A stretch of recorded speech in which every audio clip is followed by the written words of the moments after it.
বিনিয়োগকারী বন্ধুরা আসসালামু আলাইকুম। আশা করি আপনারা ভালো আছেন। আমি ধারাবাহিকভাবে ইন্স্যুরেন্সের অ্যানালিসিস দিয়ে যাচ্ছি আপনাদের জন্য। আপনারা যারা হোল্ড করছেন এবং নিতে চাইতেছেন তাদের জন্য ইন্স্যুরেন্স এখনও নেওয়ার সুযোগ আছে। তবে ইন্স্যুরেন্স 50 যদি 56, 57 বা 55 এই লেভেলে যায়, সেক্ষেত্রে আর না নেওয়াটা আপাতত ভালো হবে বলে আমি মনে করি। তবে মার্কেট ইজ কিং, মার্কেট জানে ভালো হবে না খারাপ হবে। আমি আমারটা বললাম যাতে আপনি একটু সেফ সাইডে থাকেন। ইন্স্যুরেন্স নিয়ে ইনশাল্লাহ আপাতত টেনশন নাই। যে আইটেমগুলো টার্গেট মিট করছে এবং এক্সহাস্টেড আছে, তারা হয়তো চেষ্টা করবে উঠে আসতে, কিন্তু খুব সম্ভবত উঠে আসতে পারবে না। কারণ যদি ইন্স্যুরেন্স 57, 58-এ কারেকশান হয় তাহলে তারা উঠে আসবে না। কিন্তু তারা এমনভাবে এমন পজিশানে প্রাইসকে রাখছে যে কয়টা টার্গেট মিট করছে সেগুলো পাবলিকে অনেক ক্ষেত্রে যাতে বুঝতে না পারে, এরকম একটা ব্যাপার।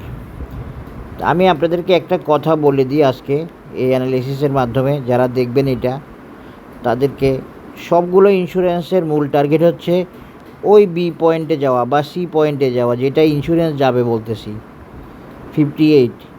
যেগুলো ওই পয়েন্টে গেছে ওগুলো কারেকশানে চলে আসছে।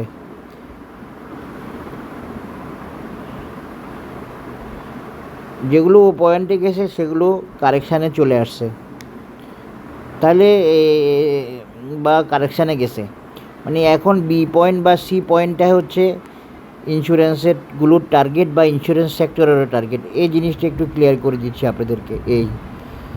এই বি পয়েন্টটা, যেটা আমি সিফনি প্যাটার্ন দিয়ে দেখাইছি অথবা সিহর্স প্যাটার্ন দিয়েও এটাকে দেখানো যায়। তো এভাবে আসলে কেউ দেখায় নাই বা দেখাবে না, এই প্যাটার্নগুলো লোকজন জানে না। এগুলো হচ্ছে এই ধরনের মুভমেন্টের প্যাটার্ন। একটা শেয়ার টানা কমার পরে এই প্যাটার্নগুলো ডাউনটাকে ডাউন কমপ্লিটকে কনফার্ম করে, মানে আর ডাউন হবে না এটাকে কনফার্ম করে এই ক্লাসিক প্যাটার্নগুলো। সেটা সিফনি বলেন, সিহর্স বলেন অথবা ড্রাগন প্যাটার্ন বলেন। দেখেন বরাবর 61.8 লেভেল, মূলত এই যে দেখেন একদম ওয়েল মেজার্ড একটা 50 এখানে 50 লেভেল, এখানে 1.618 লেভেল। এখন দেখেন এইটাই কিন্তু আমি আপনাদের সাথে শেয়ার করে দিচ্ছি ইসল্যান্ডের, এইটাই কিন্তু মূল টার্গেট। ইসল্যান্ড এখানে যাবে। আপনারা যারা ইসল্যান্ড নিয়ে হতাশ আছেন, হতাশ থাকার কিছু নাই। ইসল্যান্ড একটু টাইম কারেকশানে আসে। ইসল্যান্ড তার ইন্ডিকেটরগুলোকে ওকে করার জন্য স্লো যাচ্ছে, সাইডওয়ে যাচ্ছে, উপায় নাই। তবে সে টার্গেট ওরিয়েন্টেড এবং উঠে আসবে, এবং ইসল্যান্ডের টার্গেট 32। আপনারা 32 লেভেল থেকে ইসল্যান্ডকে ছেড়ে দিতে পারবেন। তবে মার্কেট বুঝে সিদ্ধান্ত আপনাদের। আমি তো শুধুমাত্র সাপোর্ট দিচ্ছি আপনাদেরকে। প্রফিট করা তো আপনাদের উপর, আপনাদের দায়িত্বের উপর। আপনি আজকে কিছু নিলেন, কালকে ভয়ে ছেড়ে দিলেন, বা পরশু আর কি ভয়ে ছেড়ে দিলেন, তো আমার তো কিছু বলার থাকবে না। বা আপনি তো ইন্স্যুরেন্সই নিলেন না যদি আমার অ্যানালিসিস ফলো করেন বা আমার চ্যানেল ফলো করেন, তো কোনো কিছু করার নাই, বলার নাই, ব্যাপারটা এমন। এখন দেখেন আমি আপনাদেরকে দেখাই দিয়েছি সবসময় মনে হয় এটা সি পয়েন্ট যেরকম। আবার দেখেন আমি আপনাদেরকে দেখাচ্ছি, এটা ঠিক সেরকম বি পয়েন্টও। বি পয়েন্ট কীভাবে, এই যে ক্লাসিক সি হর্স প্যাটার্ন দিয়ে যদি আমরা দেখি তাহলে এটা বি পয়েন্টও। এই বি পয়েন্টের টার্গেট কত, এত। এটা লং টার্ম 42 টাকা, আরও উপরেও আছে।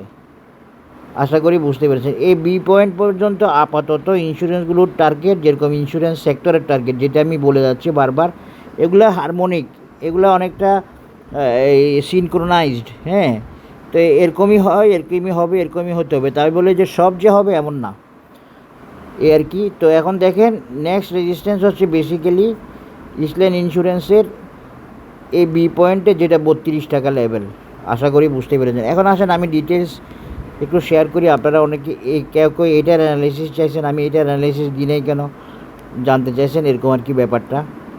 তো এটার ব্যাপারে আমি তো নেগেটিভ ছিলাম না, এটা খুব ভালো করবে বলছিলাম।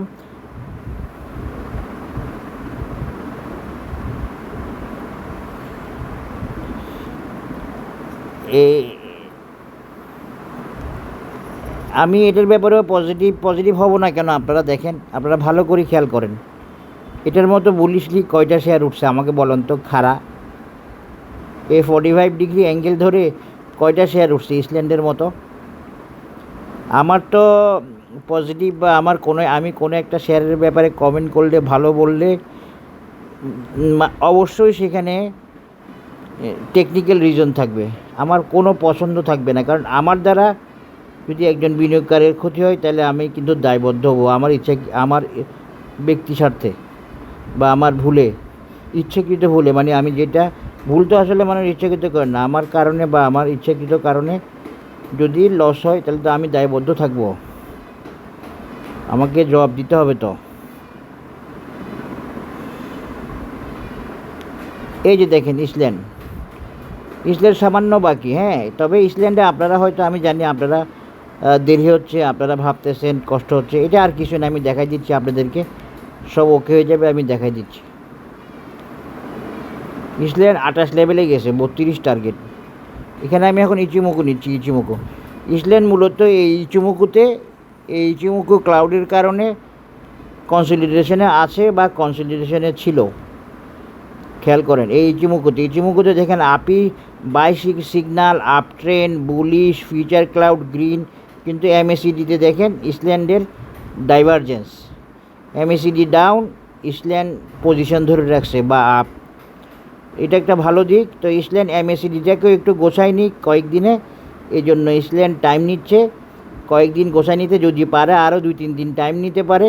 তবে আলহামদুলিল্লাহ আমি এতটুকু বলতে পারি, ইনশাল্লাহ ইসল্যান্ড কোথায় যাবে জানেন? ইসল্যান্ড যাবে হচ্ছে, দেখবেন মেজারমেন্ট দিলে সব মিলে যায়। তা আপনারা যারা অ্যানালিসিসে বিশ্বাস করতেন না বা করেন না, তারা আমার ভিডিও দেখলে অবশ্যই বিশ্বাস করবেন। এবং আপনারা আমার মতো করে ইউটিউবে কেউ অ্যানালিসিস দিচ্ছে না, দিতে পারতেছে না বা দিবে না। আমি যেভাবে আপনাদেরকে চার্ট দেখায়, সাপোর্ট, রেজিস্ট্যান্স, টার্গেট ইত্যাদি দেখায় ভিডিও দিচ্ছি এবং ভিডিওগুলো প্রিজার্ভ রাখতেছি আপনাদের প্রয়োজনে, সেটা অন্য কেউ দিবে না, দিতে পারতেছ না, দিচ্ছেও না। আমি দেখছি আমার মতো করে ক্লিয়ারলি ডিসকাস করে দেখিয়ে দেওয়া কেউ করতেছে না। এই যে দেখেন এখন তাহলে এই কনসলিডেশনটা আমি যেটা দেখাইছি সেটা শেষ হয়ে যাবে 2-3 দিনের মধ্যে। 2-3 দিনের মধ্যে শেষ হয়ে গেলে বা 2-3-4 দিনের মধ্যে শেষ হয়ে গেলে ইসল্যান্ড দৌড়ানো শুরু করবে। এবং ইসল্যান্ড দৌড়ানো শুরু করলে কোথায় যাবে? আমি মেজারমেন্টটা দিয়েছি, দেখেন মেজারমেন্টটা মিলছে কি না। এগুলো তো আমার ইচ্ছা মতো দিই না, আপনারা বুঝবেন। এগুলো সব মেজারমেন্ট, এগুলো সিস্টেমে দেওয়া। ইচিমোকুর ফিবোনাচি মেজারমেন্ট এই। তাহলে আমরা কি পেয়ে গেলাম? ওই যে 32টা যে পয়েন্টটা আমি দেখাচ্ছি আপনাদেরকে 32, সে পয়েন্টটা পেয়ে গেলাম। শুধুমাত্র সেই পয়েন্টটাই পাই নাই, সাথে কি পাইছি দেখেন। আমার কোর্স একটা শুরু হচ্ছে ইনশাল্লাহ অনেক দিন পরে 3-4 মাস পরে একটা কোর্স শুরু হচ্ছে। যারা আগ্রহী ওনারা রেসপন্স করে ফেলছেন, আশা করি ইনশাল্লাহ জুলাই থেকে। তাহলে ইসল্যান্ড এখানে আসার মাধ্যমে আমরা কি পাচ্ছি?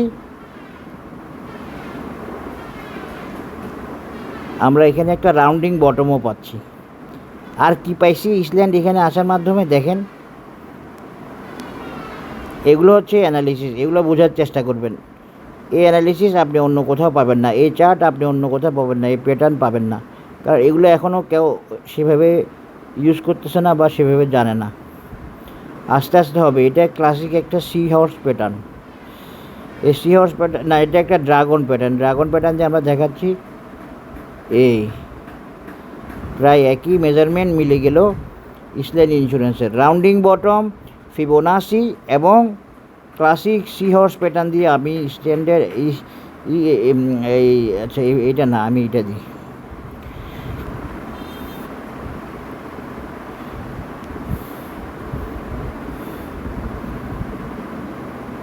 এই মেজারমেন্ট দেওয়াটাই তো আসল।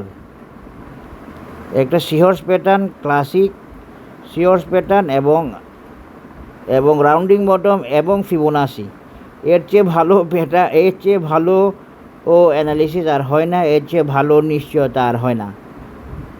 3টা প্যাটার্নই খুব মূল্যবান প্যাটার্ন: ফিবোনাচি, রাউন্ডিং বটম এবং sea horse bullish pattern classic.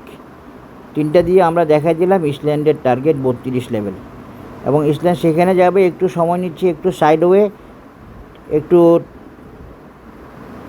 Basically একটু সে কী করতেছে, সে কনসলিডেশন করতেছে, টাইম কারেকশান না, আসলে কনসলিডেশন করতেছে সে, প্রয়োজনীয়। এটা সারলে সে উঠে আসার চেষ্টা করবে এবং উঠে আসবে, আশা করি ইনশাল্লাহ। এখানে কোনো ভুল নাই, টার্গেটে মিট করবে, ওই সি পয়েন্ট বা বি পয়েন্টকে কনফার্ম করবে অন্যান্য ইন্স্যুরেন্সগুলোর মতো। আশা করি বুঝতে পেরেছেন। ইসল্যান্ডের অ্যানালিসিসটা শেষ করলাম। বেশ কয়েকদিন সময় নিচ্ছে, সে আসলে সে একটু প্রবলেমে পড়ছে ইসল্যান্ড। প্রবলেমটা হচ্ছে তাকে সময় দিতে হচ্ছে একই প্রাইস লেভেলে, এবং তাকে এমএসিডিটাকে নামিয়ে আনতে হচ্ছে। এমএসিডির পজিশন ভালো ছিল না, এমএসিডিকে ওকে করার জন্য নামিয়ে আনতে হচ্ছে। এরকম এমএসিডির পজিশান প্যারামাউন্টও ছিল, আমি দেখাইছি আপনাদেরকে, কিন্তু প্যারামাউন্ট সেখান থেকে ওকে করে একদম বুলিশ করে দিছে। আশা করি আপনারা দেখতে পেয়েছেন। এই হলো ইসল্যান্ডের আজকের আপডেট। সবাই ভালো থাকবেন, ধন্যবাদ, আসসালামু আলাইকুম।